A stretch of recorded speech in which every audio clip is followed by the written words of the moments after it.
Sebuah kisah terbaik anak bangsa Indonesia bertutur tentang perjalanan kehidupan anak manusia di zaman kerajaan Tanah Jawa melalui sentuhan sejarah dan fiksi yang nyaris sempurna. Dengan bangga kami persembahkan satu di antara karya terbaik dari Eza Mintarja yang berjudul Kisah Jejak di Balik Kabut.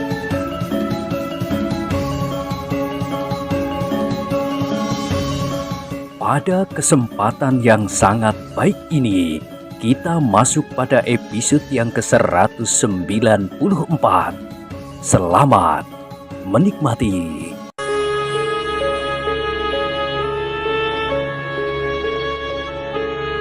Pada episode sebelumnya telah diceritakan Ki Pananggungan memandang orang itu dengan kerut di keningnya.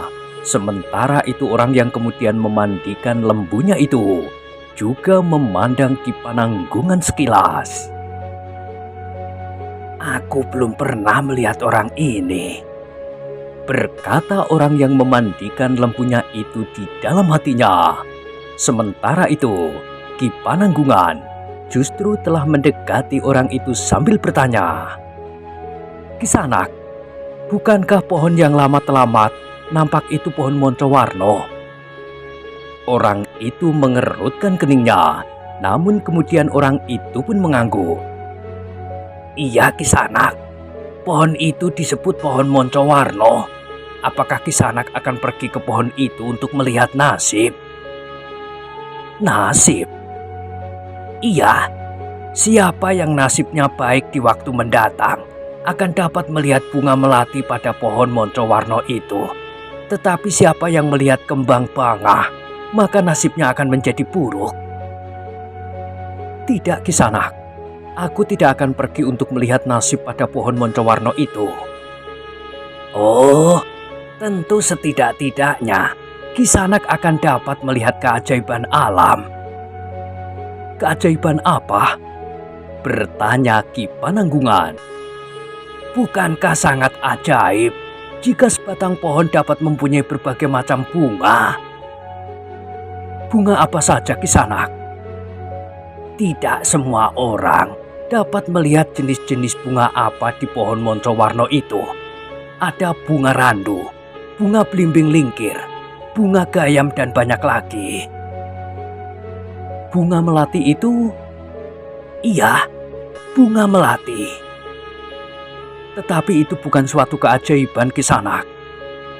"Bagaimana kau dapat mengatakan bahwa itu bukan satu keajaiban?" "Dahulu Kisanak, ketika pohon beringin itu mulai tumbuh, maka bersamaan dengan itu tumbuh pula berbagai macam pohon yang saling berdekatan. Akhirnya pohon-pohon itu saling menyatu dibalut oleh sulur-sulur dan akar-akar beringin. Maka cabangnya pun mencuat dari batang yang nampaknya menjadi satu itu." "Kau akan kualat Kisanak."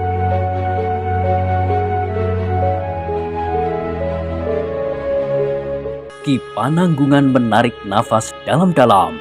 Ia menyesal bahwa ia telah menyinggung perasaan orang itu. Sementara itu ia membutuhkan pertolongannya untuk menunjukkan rumah Ki Repak Rembulung dan Nyi Pupus Rembulung. Namun akhirnya Ki Pananggungan itu pun berkata, "Aku minta maaf Kisanak. Sebenarnya lah bahwa aku belum pernah memperhatikan dengan sungguh-sungguh pohon Moncowarno itu. Mungkin Kisanak benar bahwa itu memang satu keajaiban." Orang itu mengerutkan dahinya, namun ia tidak menjawab. Perhatiannya segera beralih kepada lembunya yang akan dimandikannya. Tetapi sekali lagi orang itu berpaling kepada Ki Pananggungan ketika Ki Pananggungan kemudian berkata, "Kisanak, sebenarnya aku datang kemari untuk mencari adikku. Ia tinggal tidak jauh dari sendang yang terletak di dekat pohon Moncowarno. Kalau yang nampak itu pohon Moncowarno, maka tentu sendang inilah yang dimaksud.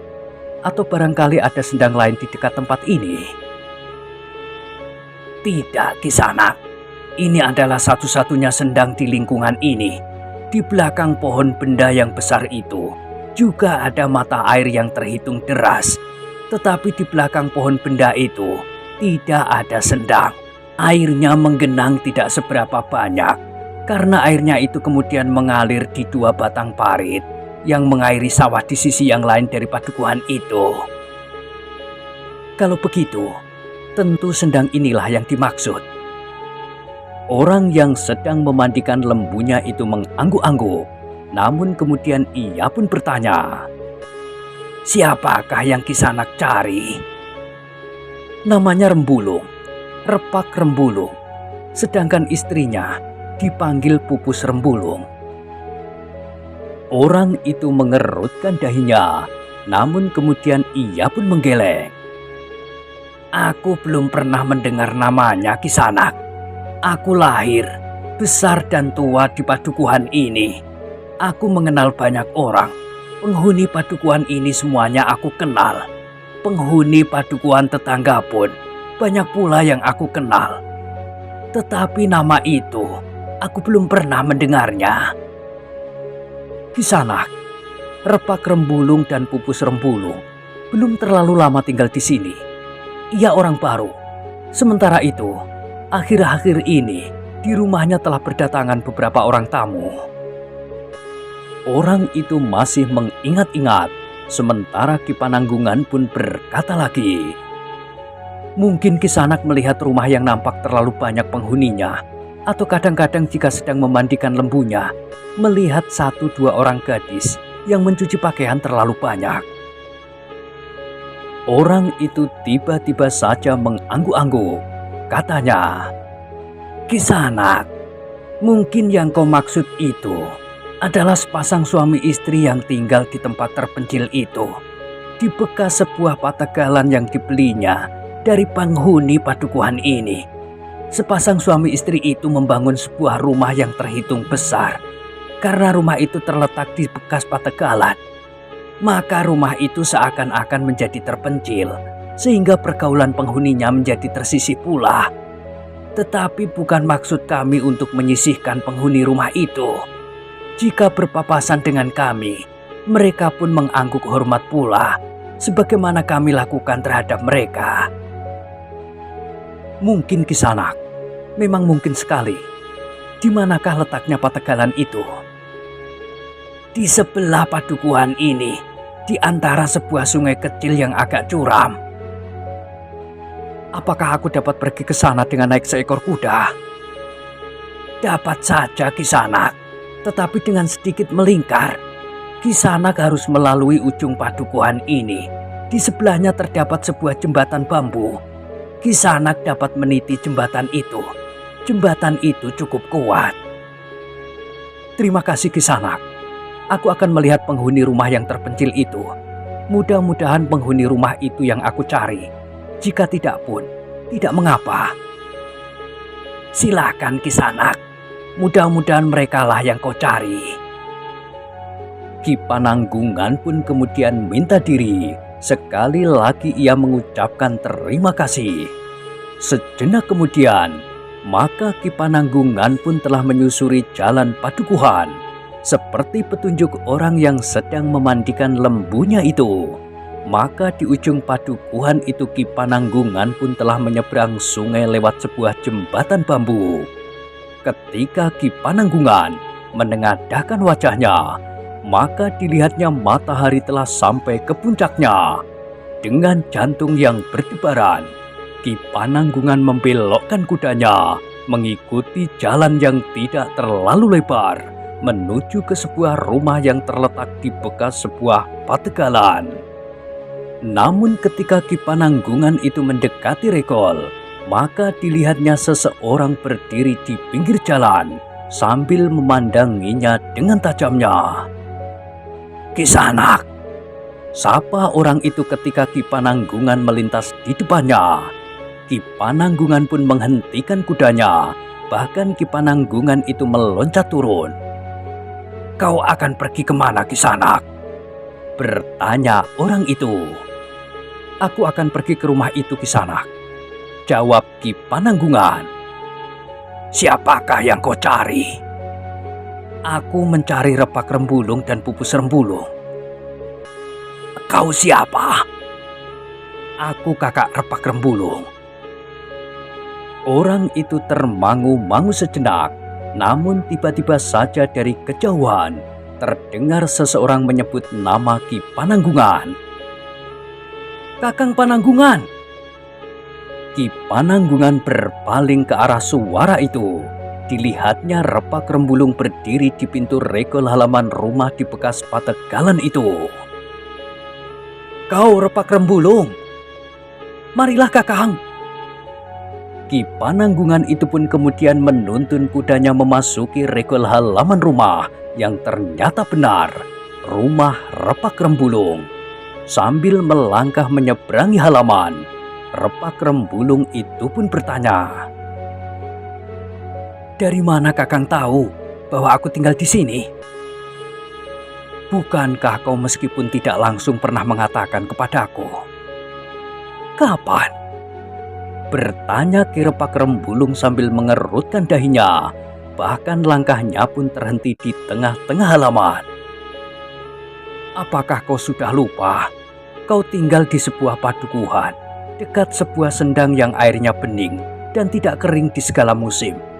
Sendang itu berada dekat dengan pohon seperti pohon beringin, tetapi mempunyai berbagai jenis bunga." "Aku pernah mengatakan begitu." "Iya, dan kau juga mengatakan bahwa kau sering mandi di sendang itu pula."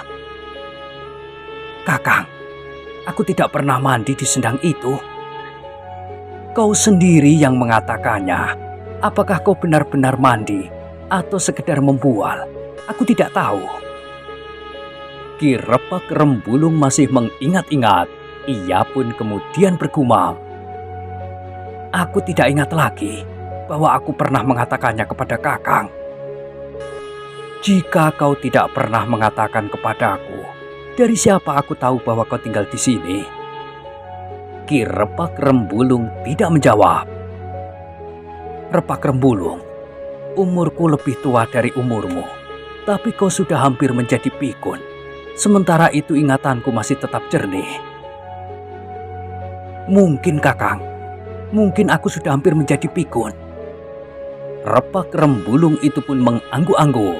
Namun kemudian ia pun berkata, Marilah kakang, aku persilahkan kakang naik."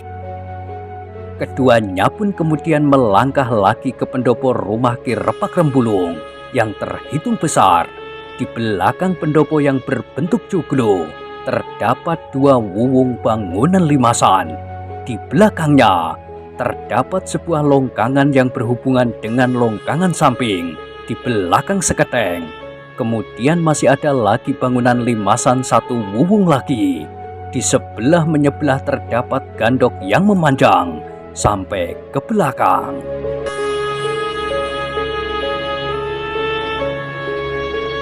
Ketika Ki Pananggungan itu sudah duduk di pendopo, maka Ki Repak Rembulung pun berkata, "Silakan duduk kakang, aku beritahu Pupus Rembulung." Ki Pananggungan mengangguk saja. Katanya, "Juga beritahu anakmu, sebenarnya lah aku rindu pada Kemuning. Setelah beberapa bulan aku tidak melihatnya."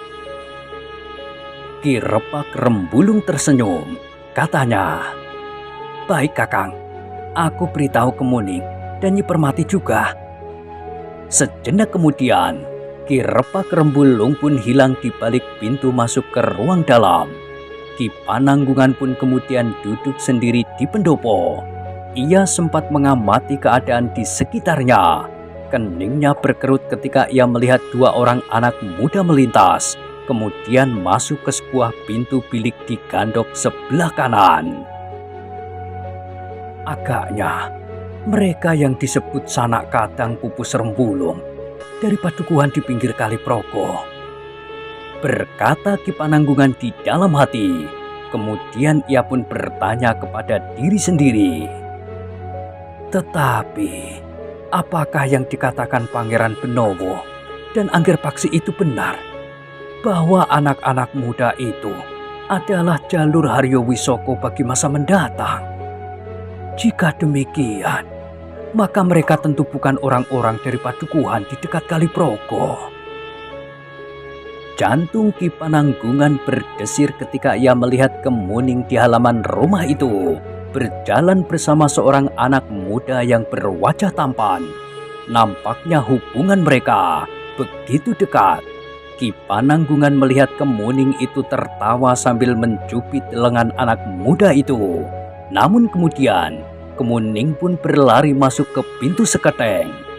Hampir saja Ki Pananggungan berteriak memanggil, tetapi Ki Pananggungan masih menahan diri sehingga suaranya kembali tertelan di kerongkongan.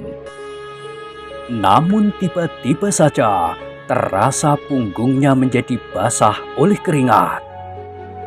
Siapakah anak muda itu? Bertanya Ki Pananggungan di dalam hatinya.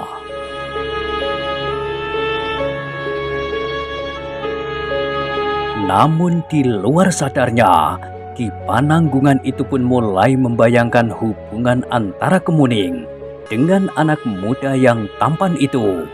Mereka telah berkenalan dan tinggal serumah.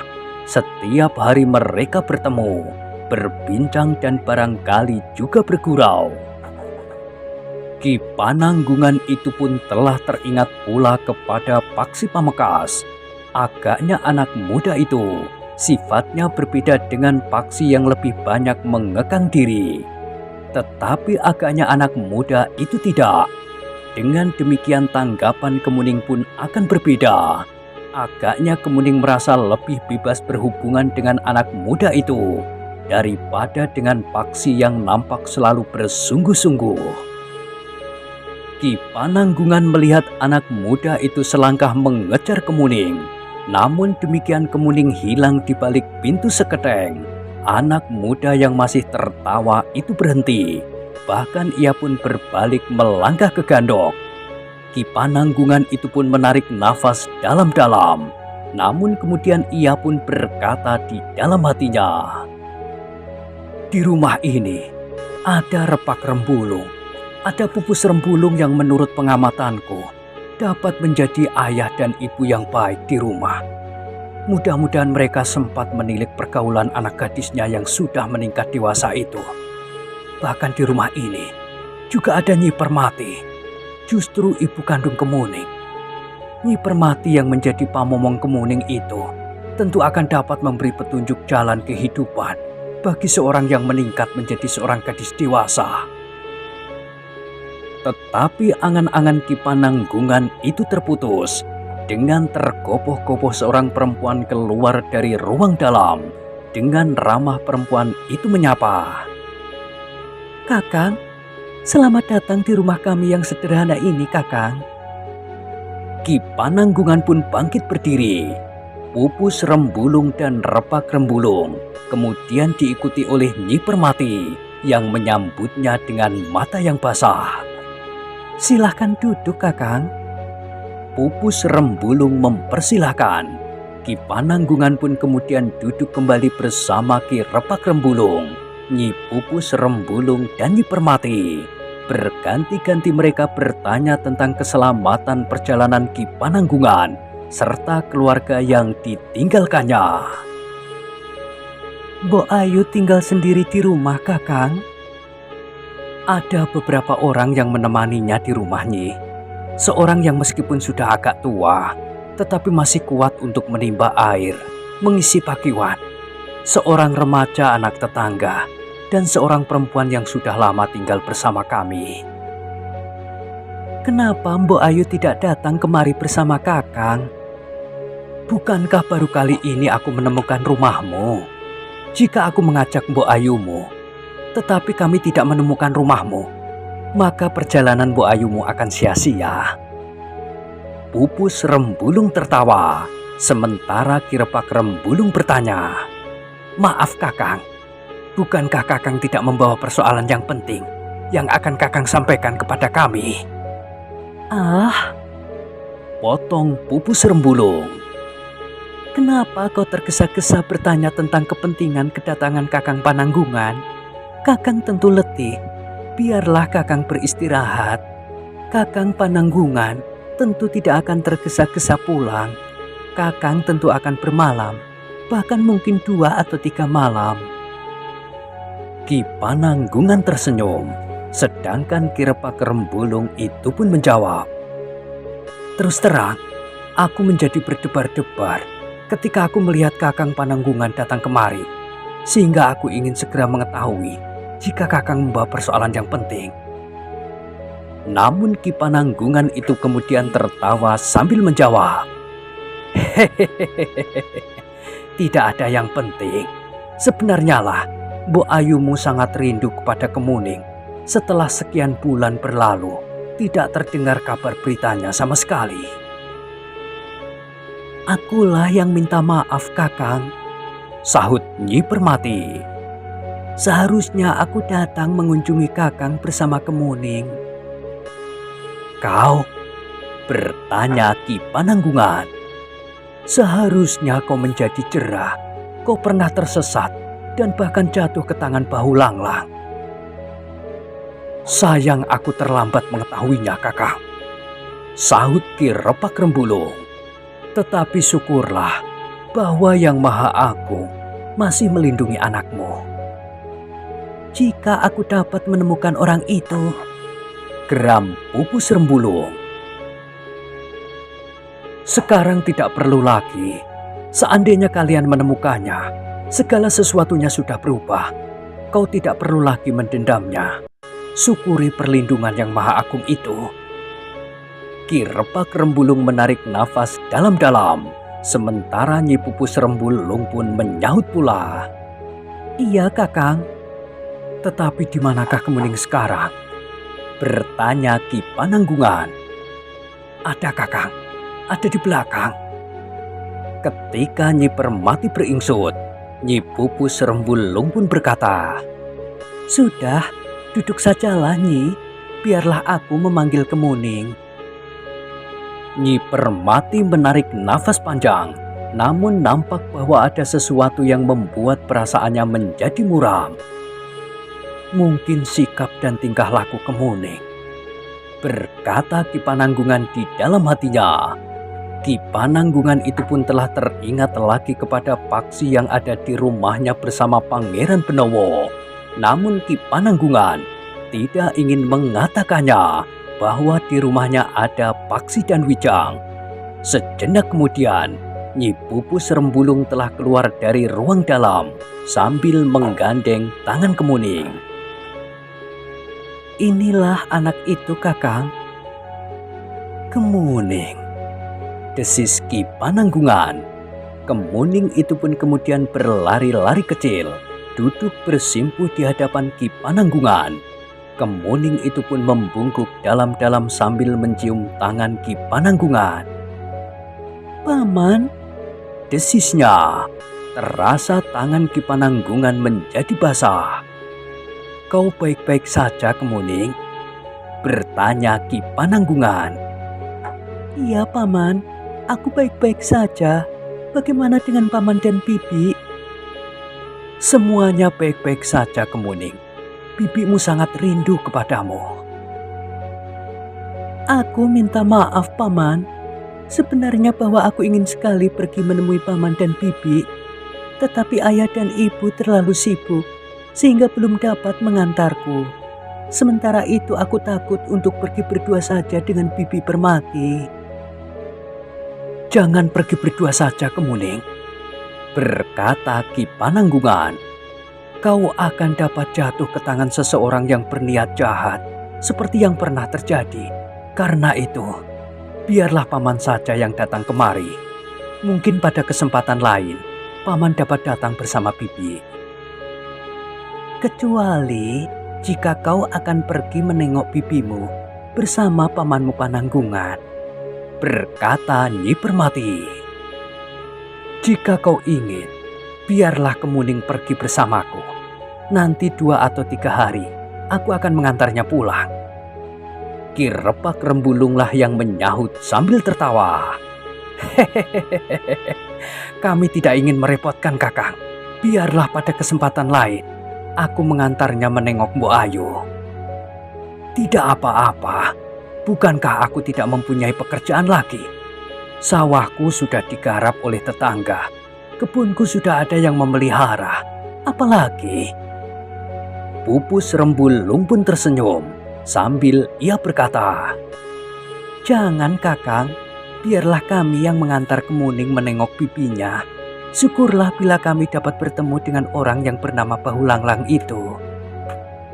"Kau masih mendendam?"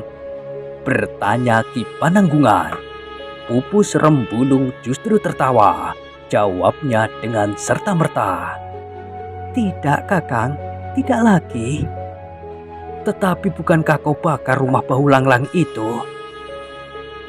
Nyi Pupus Rembulung memandang Ki Repak Rembulung sejenak. Namun ia pun kemudian tertawa pula, meskipun terasa tertawanya asam sekali. "Waktu kami mendengar cerita Kemuning, maka jantungku serasa meledak. Kami tidak dapat menahan diri Kakang, karena orang yang bernama Bahulanglang itu sudah lama pergi. Maka kami tumpahkan kemarahan kami kepada bekas rumahnya. Tetapi rumah itu kosong Kakang. Kami tidak mencelakai siapa-siapa." "Untunglah bagi Bahulanglang bahwa kalian terlambat mengetahui persoalan itu." "Kami memang belum lama mengetahuinya Kakang. Kami pun sempat kebingungan bahwa Kemuning dan Nyi Permati pergi dari rumah. Untunglah seorang tetangga mengatakan bahwa mereka mencari seorang paman, sehingga kami menduga bahwa mereka pergi ke Kembang Arum." "Kau tinggalkan anakmu terlalu lama. Anak itu menjadi kesepian meskipun ada Nyi Permati. Lain kali jangan kau tinggalkan anakmu terlalu lama." Ki Repak Rembulung menarik nafas dalam-dalam. Katanya, "Iya Kakang." Dalam pada itu, maka Nyi Pupus Rembulung berdesis kepada Kemuning, "Minuman itu tentu sudah siap. Bawa kemari Kemuning." Kemuning pun kemudian bergeser dan kemudian bangkit untuk mengambil minuman di ruang dalam. Demikian Kemuning masuk ke ruang dalam. Ki Pananggungan melihat dua orang lewat menyilang di halaman depan. Sambil mengerutkan dahinya, ia pun bertanya, "Siapakah mereka itu Rembulung?" "Itulah tamu yang aku katakan itu Kakang. Tamu dari sebuah padukuhan di pinggir Kali Progo." "Mereka adalah sanak kadangku Kakang," sahut Nyi Pupus Rembulung. Ki Pananggungan mengangguk-angguk. Katanya, "Jadi mereka masih berada di sini?" "Iya Kakang, agaknya mereka tidak ingin segera pulang. Padukuhan mereka adalah padukuhan yang sangat miskin. Meskipun letaknya di dekat Kali Progo, tetapi tanahnya bukan tanah yang baik untuk ditanami. Pada musim hujan, tanah itu tergenang oleh luapan air dari Kali Progo. Sedangkan di musim kering, tanah itu seakan-akan tertutup oleh pasir. Karena itu maka mereka merasa kerasan di sini. Tanah ini dahulu adalah tanah Pategalan Kakang. Namun tanah ini masih lebih baik dari tanah mereka di pinggir Kali Progo itu." "Mereka akan berada di sini untuk seterusnya?" "Aku kira tidak Kakang. Meskipun mungkin mereka akan berada di sini agak lama." "Berapa orangkah mereka semuanya?" "Ada beberapa orang Kakang. Nanti Kakang dapat aku perkenalkan dengan mereka." Sejenak kemudian, pembicaraan mereka pun terhenti. Kemuning telah keluar lagi sambil membawa minuman. Seorang perempuan separuh baya yang mengikuti di belakang Kemuning membawa beberapa potong makanan. "Silahkan Paman," berkata Kemuning kemudian sambil duduk pula di sebelah ibunya. Sementara itu, perempuan yang sudah separuh baya itu pun telah masuk kembali ke ruang dalam. Ki Pananggungan kemudian menghirup minuman hangat serta memungut sepotong makanan. Terasa minuman itu telah menyegarkan tubuhnya. Sambil makan dan minum, mereka pun kemudian berbincang tentang berbagai macam hal, tentang sawah dan ladang, tentang air dan tentang musim. Namun kemudian Nyi Pupus Rembulung itu pun berkata kepada Kemuning, Siapkan sentong sebelah kanan itu bagi pamanmu, Kemuning. Mungkin pamanmu ingin beristirahat setelah menempuh perjalanan yang panjang. Kemuning pun kemudian beranjak pula dari tempatnya untuk membersihkan dan membenahi sentong sebelah kanan yang disediakan bagi Ki Pananggungan. Tetapi Ki Pananggungan masih duduk di pendopo bersama Ki Repak Rembulung, Nyi Pupus Rembulung, dan Nyi Permati. Nampaknya bahan pembicaraan tidak akan segera habis. Ada saja yang mereka bicarakan setelah beberapa lama mereka tidak bertemu. Kemuning yang telah selesai membersihkan sentong sebelah kanan itu pun segera kembali ke pendopo. Paman, Berkata Kemuning kemudian, jika paman ingin beristirahat, sentong sebelah kanan telah aku siapkan, Paman. aku tidak letih, Kemuning. Aku ingin duduk saja di sini, berbincang dengan ayah, ibu, dan pemomongmu. Sudah lama kami tidak berbicara tentang apa saja, meskipun barangkali kami hanya saling membual. Ki Repak Rembulung tertawa, katanya, jadi Kakang masih juga sering membual. Ki Pananggungan pun tertawa pula. Namun Ki Pananggungan itu pun kemudian berkata, Repak Rembulung, karena baru kali ini aku melihat rumahmu, maka aku ingin dapat melihat-lihat isi halaman dan kebunmu. Nampaknya halaman rumah dan kebunmu sangat luas. Aku membeli pategalan milik beberapa orang, Kakang. Pategalan yang tidak banyak menghasilkan, karena tanahnya memang kurang baik untuk ditanami. Apa saja yang ada di kebun belakang rumahmu sekarang? Kami telah membuat belumbang, Kakang. Sahut Pupus Rembulung. Kami memelihara berbagai jenis ikan di belumbang kami. Dari mana kau dapat air untuk mengisi belumbangmu itu? Kami membuat parit, Kakang. Parit yang khusus untuk mengairi belumbang kami. Ya, Kakang, kami sudah minta izin. Kami memberikan sekedar uang bagi keperluan Padukuhan sebagai imbalan. Tetapi ternyata para petani di Padukuhan itu tidak dirugikan. Airnya cukup deras meskipun dikurangi sedikit untuk mengaliri belumbang kami. Ketika kami baru mulai mengairi untuk mengisi belumbang yang kami buat itu, kami memang menghisap air yang cukup banyak. Tetapi setelah belumbang itu penuh, maka untuk selanjutnya kami hanya memerlukan air sedikit saja. Para petani sama sekali tidak merasa berkeberatan. Apalagi karena kami tidak pernah melarang anak-anak para petani itu mengail di belumbang kami. Tetapi tentu saja tidak di belumbang induk, tetapi belumbang yang khusus kami sediakan bagi mereka. Namun sekali-sekali, pada saat-saat tertentu, kami beri kesempatan mereka memancing di belumbang induk. Sedangkan para petani yang memberikan kesempatan kepada kami beri sekedar uang sebagai ganti rugi. Ki Pananggungan mengangguk-angguk. Ia percaya bahwa Ki Repak Rembulung dan Nyi Pupus Rembulung bersikap baik kepada para tetangganya.